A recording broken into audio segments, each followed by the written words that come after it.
very warm welcome to the LSEG Sustainable Growth podcast, where we talk to leading experts about sustainability, finance, and pretty much everything in between.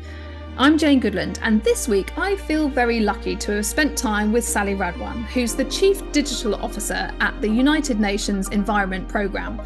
We talked about UNEP's take on AI, including the risks, impacts, and opportunities with respect to sustainability.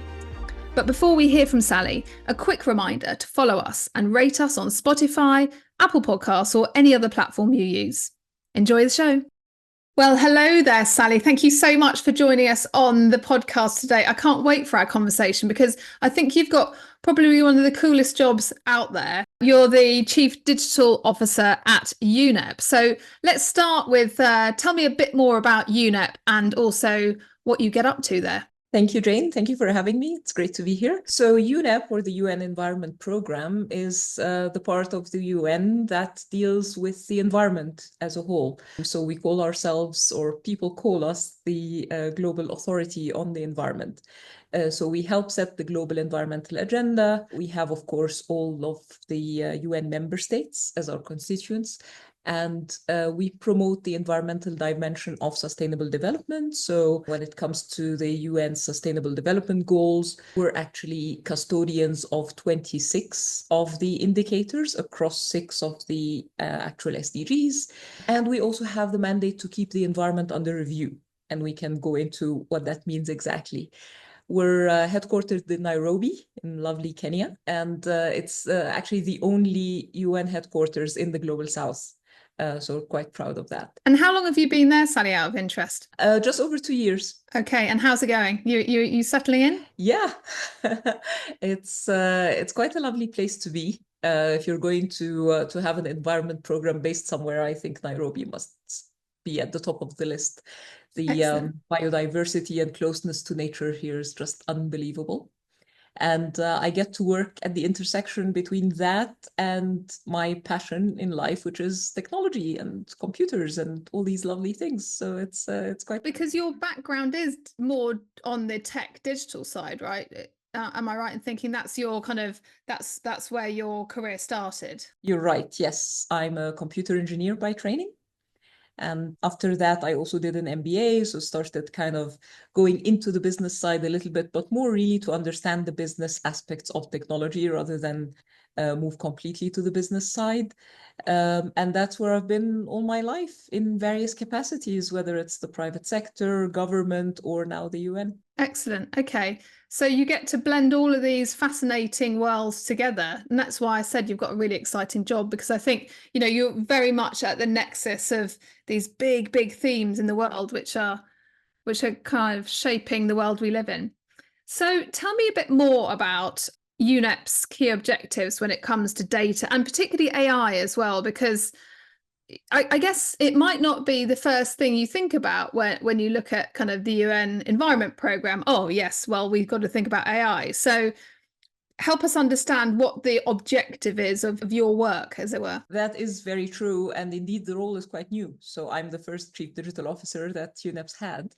And UNEP also created the Digital Transformation Subprogram, as we call it, which is, so we organize our work along 7 subprograms, and digital transformation is now one of them. So it's been elevated to become one of the priorities of the organization. Now, you're quite right, is that technology isn't necessarily the first thing you'd associate with the environment. However, it is growing very strongly in importance in that domain, mainly because of the data, as you mentioned. So there are vast amounts of data that we can and we do collect, whether it's environmental data, just monitoring and reviewing and tracking, or whether it's now with different multilateral environment agreements like the Paris Agreement and the Montreal Protocol and all these things. They all have components that require member states to collect data, report on their commitments, keep them under review, etc. And so data, and consequently digital technologies that are able to process this data, including, of course, AI, are becoming a really prominent part of this. So in a word, I mean, or sort of in a sentence, what's kind of your primary goal really as the digital officer for UNEP? So we describe our work in a simple sentence that says we try to be digitally sustainable and sustainably digital. And what that means is we look at how can we harness digital technologies, including emerging technologies, AI and all the rest, to fulfilling UNEP's mandate. But also while we're doing that, how do we ensure that those technologies themselves are environmentally sustainable, responsible, sound, and don't damage the environment? So that's what I do every day. Excellent. So it's those two lenses, and it's important that you've got both sides of that coin, I suppose. I want to touch on AI, of course, because it's a very topical subject. And when we think about AI, when we hear AI, often it's really easy just to zero in on the increased energy consumption. I think that's kind of quite naturally where people go to first. But I know from a recent paper that you guys published, actually, we need to probably think a bit more broadly about the environmental impacts of AI. And I just wonder if you can share a bit of that with us. Sure. So we, as you said, we take a balanced approach, especially to things like AI, because we do see the huge potential it can offer to keeping the environment under review and to helping tackle all these challenges. But it is true that AI has a significant environmental footprint. One of the issues that keep me personally awake at night is we don't really know what that impact is exactly.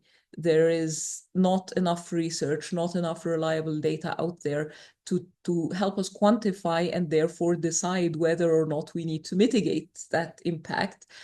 But it's also bigger than energy consumption, as you mentioned. So in the paper that we published, we talk about the entire value chain of AI, starting from raw materials, so rare earth elements and minerals and metals that are, by the way, also crucial for the green energy transition. But they are also critical for the manufacture of GPUs, for example, and other types of chips that are so critical to AI. And then we go into the construction of data centers, because now most of the AI work happens in data centers or requires data center capabilities. So you've got the extraction of those raw materials, you've got the construction of data centers, which are often not the friendliest to the environment. And then you've got the operation, which requires, in addition to high energy, it also requires a lot of water for cooling, unless you've got air cooling. But if you've got a water-driven or water-cooled data center, then that requires a lot of water, which is, of course, connected now to problems of drought and water scarcity that we're seeing all over the world. And not only can it lead to instability and conflicts and strife, and it already does, in fact, but also if we talk about the digital divide or the AI divide that's now happening between the global north and the global south, that is exacerbated even more because you're automatically disadvantaging those countries that suffer from water scarcity. And then you've got, of course, energy consumption, greenhouse gas emissions, and then finally waste and e-waste. And unfortunately, a lot of the e-waste gets illegally transported to Africa. So again, the global south is disproportionately affected by those environmental effects because, again, the recycling or the dismantling of these devices is usually done in a very environmentally unsustainable way. Can I just ask you a question about the e-waste bit? Because, and this may seem like a stupid question, but why is it that a lot of that e-waste ends up in the global south? Why is it not getting kind of disposed of in an appropriate manner in the country in which it's generated? That's a very good question. A lot of it has to do with cost, of course. Many of these elements are not recyclable or only to a certain degree recyclable. And so it's much easier for companies or for countries to just ship them somewhere else rather than spend the money to dispose of them. I think there's also an awareness problem, and that's where consumer information, consumer awareness really comes to the fore. So how can we make sure that there's pressure from consumers to stop these practices or to have more responsible recycling practices? But of course, this has now created kind of a parallel or a shadow industry of the global south attracting these e-waste components to try and reuse them somewhere. But because it's not an organized industry and because it's not properly monitored and properly funded, it ends up being, first of all, even still wasteful, because you're not completely recycling what you could, but then also the practices themselves are not environmentally sustainable. Yeah, and I think it's probably a bigger problem than we currently talk about, right? And I think I was just looking at this paper that you've drafted, or your team's drafted, and I'm sure there was somewhere in here it talked about kind of the growth in numbers of data centers. And I'm not sure, is that something that you know off the top of your head? Because I remember when I read it, I was fascinated at the kind of the growth that we're seeing, and it sort of really brings to life the scale of the challenge when we think about data centers. Yeah, so there are a few numbers floating around, and again, there isn't enough data around this, but one number, for example, says that the number of data centers worldwide has surged from 500,000 in 2012 to over 8 million last year. That's the one. That's the. I remember reading that and thinking, my goodness, you know, I can understand the scale of the issue right now. And actually, I think it's really interesting what you were saying earlier about the location of data centers as well, and the extent to which, placing data centers in areas which are either already kind of water and climate stressed, or certainly will be in the future, doesn't seem like a terribly sensible idea in hindsight. But presumably there's limited kind of rules around where anyone can put a data center, right? Exactly, and it's becoming a political problem as well, because we were talking about data earlier and the importance of data, and many countries now see it as a sovereign issue to have their own data centers, to build as many data centers as possible on their own soil, under their own control, even if it ends up being a cloud data center, but it still has to be within the boundaries of my country. And if you're unlucky and your entire country suffers from water stress, or there aren't particularly good areas for building data centers, then you've just got to build them somewhere.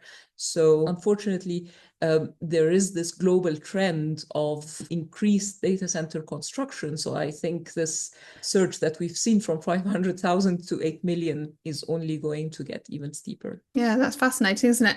We've tackled the direct impacts, environmental impacts, but that's not where it stops, is it? There's definitely kind of other issues that we need to think about. And I'm keen to kind of understand some of the more indirect impacts of AI in particular. So, for example, some of the things that you've talked about is around access to information, whether that's, and how credible that information is, or changing consumption patterns. Help us understand a bit more about the other things from an environmental perspective, more in an indirect sense that we might want to think about. Yes, exactly. So in our paper, we kind of categorize the effects into direct, which are the ones we talked about.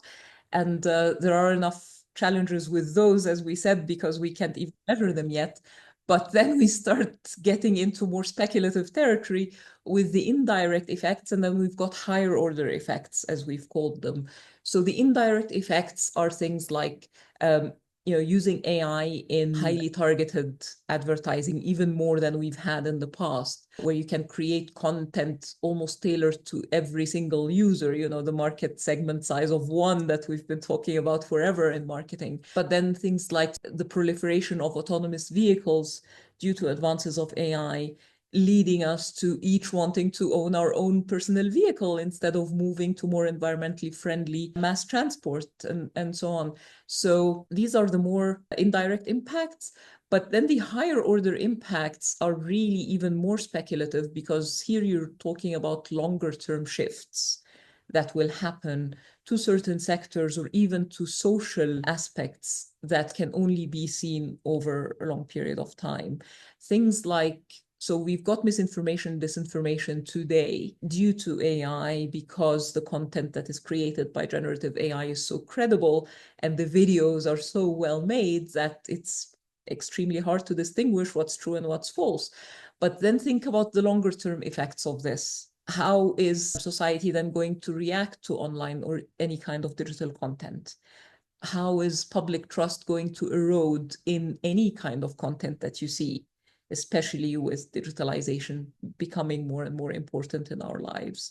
But then there could also be more positive higher order impacts, like, for example, wider public engagement with environmental science through accessible AI-generated content. So if AI can help us simplify the message and help us really help the public understand the issues and how can they play a role in the environment, or indeed promoting more circular economy models and having them become mainstream. So there are all these sectoral shifts and social shifts that can happen due to the proliferation of AI that will have an effect on the environment, among other things, that we can't really measure now or even predict. You've got to speculate a little bit. So that's why we're saying we've got to start investing in this now. Maybe focus first on the direct impacts because they're the most immediate, but then definitely don't lose sight of the indirect and the higher order impacts. Start thinking about them now and what we can do about them to grow them if they're positive and to benefit from them, or to know how to tackle them if they're negative. I think it's a really helpful way to think about AI in its entirety. Somewhat a little bit disconcerting that we really don't have anywhere near as much information or research to really get our heads around in a credible way what the longer term impacts could be, though. So more work needed, more research needed is the message I'm hearing. You guys are doing some really fascinating things in the digital space, and you shared some of those with me earlier when we met. And I'd love to kind of just touch on a couple of these. And it really demonstrates, I suppose, the other side of the coin in terms of how AI can actually provide really interesting opportunities, innovation, and around kind of the positive side of the story. And I wondered if we could start with a piece of work that you guys have done on the World Environment Situation Room. Tell me more about that. Yes. So first of all, we love the name. And it works really well with our mandate to keep the environment under review. So you're looking at, and we're trying to make it a little bit like an actual situation room. So the idea behind it is really to have a platform that can host both environmental data and applications, tools that can help us and help the world really keep the environment under review. And we've been kind of building it piece by piece over time and trying different things and failing sometimes and then doing it again. But now, with the strength of AI and the strength of infrastructure technologies and cloud technologies, we really feel that the world needs an integrated platform where you can just combine different types of data to help construct complex scenarios. Because, as you know, we live in a world of polycrises. It's no longer just enough to track biodiversity loss over 20 years in a certain location. You also have to correlate that with climate change, with weather events, with human migration, with health, even with security and conflicts and strife and global supply chain security and all these kinds of things. And it's a combination of slow onset events like biodiversity loss, which happens over decades, to things that happen immediately, like extreme weather events, for example, floods, tsunamis, things like that.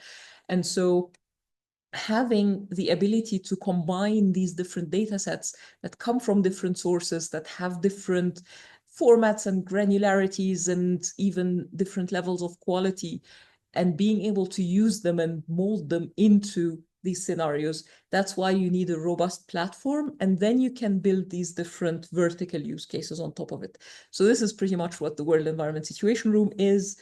We're now building that foundation, so the pipes and the basic building blocks, and we're also starting to build some of the use cases on top. And then who would be the users of this type of platform? Would it be governments? Yes, so ultimately our main customers, so to speak, are the governments, specifically policymakers, who can benefit in many ways from these data sets. So one of the use cases, for example, is a do-it-yourself, kind of create your own data product, data visualization. So if you go in as a policymaker and you say, show me the effects of climate change on deforestation in Brazil over the last 10 years. And I want this in a time series chart and also in 2 paragraphs of text that summarize what happened. And you just enter this query in natural language, the way I just explained it to you, and the system is smart enough to generate this for you. So as a policymaker, you're able to communicate this quickly, you're able to make decisions based on it. You can also construct forward-looking scenarios, like what happens if I want to change, I don't know, 500 buses in a certain country from diesel to hydrogen fuel. What are all the variables that go into that, including cost, but also the impact on different environmental pollutants? And then what happens if you change that number from 500 to 10,000? What's the additional benefit you get, and what's the marginal cost? And this is quite a useful tool for policymakers, but also for another group of users, which are donors trying to make a funding decision. You do need all these variables, and you do need these forward-looking scenarios to be able to make a sound decision. And then, of course, there are various parts of the general public, including students who are interested in doing research on the environment, but there's also the general public who want to inform themselves on the latest in environmental science.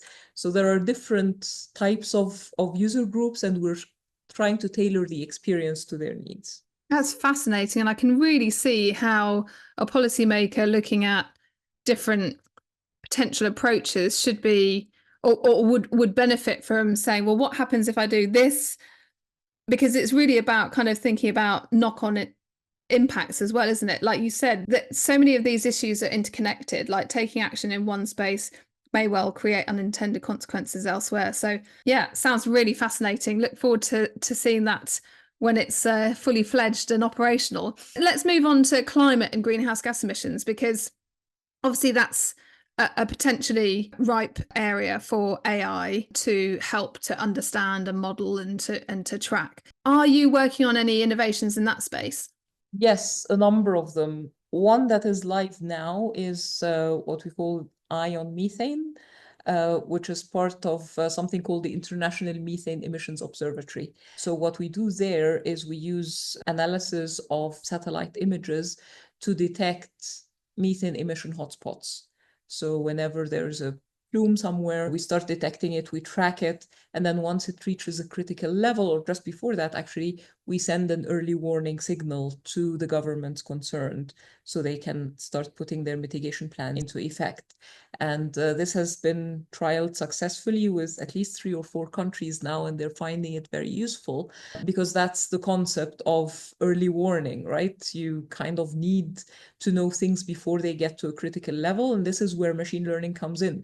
So the component is called MARS, which is this early warning and alert system that analyzes these plumes before they get to a critical level and sends these early warning signals. And so you've got satellites looking across the world, working out where there's discharges or releases of methane, which of course has a kind of massively huge global warming potential over and above carbon dioxide. So really, really important greenhouse gas to get under management. How can the model determine what's an accidental release versus a natural kind of or expected? Is that all in terms of the learning that the AI model kind of puts in place? I so don't know what I'm talking about when I talk about technology, so apologies. No, you're absolutely right. So in most of these systems, what happens is a combination of the learning. So you take historic patterns, you take events that have happened before and how they've been evaluated, including by human experts. You also have your evaluation, which is done after the training phase, where again, human experts look at this and make sure that the results that they would come up with are the same that the system would come up with.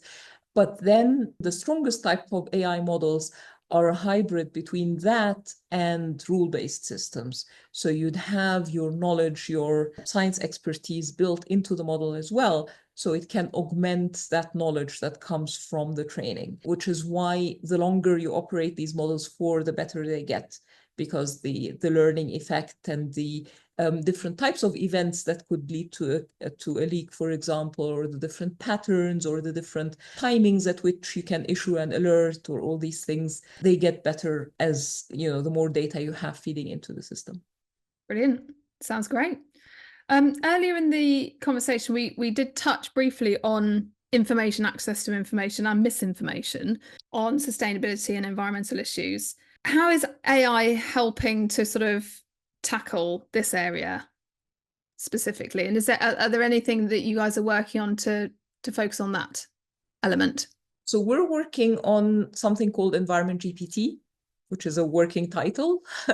It's currently in a closed beta, but what it is our own implementation of GPT. It's based on GPT-4 for now, but we're also experimenting with the newer models, including so-called reasoning models, which offer even bigger promises when it comes to what AI models can actually do. But what it does is it's a chatbot, kind of like a ChatGPT, so you'd interact with it the same way, and you can ask it questions about the environment. What it does, however, is it always draws from a corpus of UNEP approved and UN approved scientific reports, so that unlike the normal ChatGPT, it's not trained on the whole internet where it could hallucinate its way through what looks like a very reasonable and scientifically sound answer when actually it's a load of nonsense. It only draws from these sources. And when it gives you an answer, it also gives you the link to the reference, so you can verify it yourself. And if it gives you two different opinions, or if there are two differing opinions as an answer to the question, which happens a lot in environmental science, then it will give you both sides of the argument, as it were. And that's how we minimize hallucination. So we haven't spotted any cases of hallucination so far, but also this is how you make sure that you're also able to substantiate your answers with the references and then draw your own conclusions. That sounds amazing. When's that going to be available? Because you said it's in the test phase now. It is, we're hoping later this year. So we've got our UN Environment Assembly, UNEA, in December. And we're hoping to launch it then along with the World Environment Situation Room. Oh, brilliant. So folks need to watch out for that. You're doing so many interesting things. And I think that I do definitely think that you've got one of the coolest jobs out there at the moment. I think, combining the power of digital and AI with the kind of sustainability challenge and the environment. Very, very cool, Sally. Very cool indeed. It's been great talking to you and learning and hearing about your work. So thanks very much for spending time with us and sharing your experience, and also sharing some of these really amazing innovations that you guys are working on. And we will watch with bated breath for the next innovations to come out. Thanks very much. Thank you. I enjoyed this very much. Well, I hope you enjoyed that episode with Sally from UNEP. They are doing some incredible things there. And if you want to check out some of those innovations, then go to unep.org and you can find out more. If you've got questions, comments, or someone you want us to talk to, then do get in touch by email at fmt@lseg.com. That's all from me, but watch out for the next episode very soon.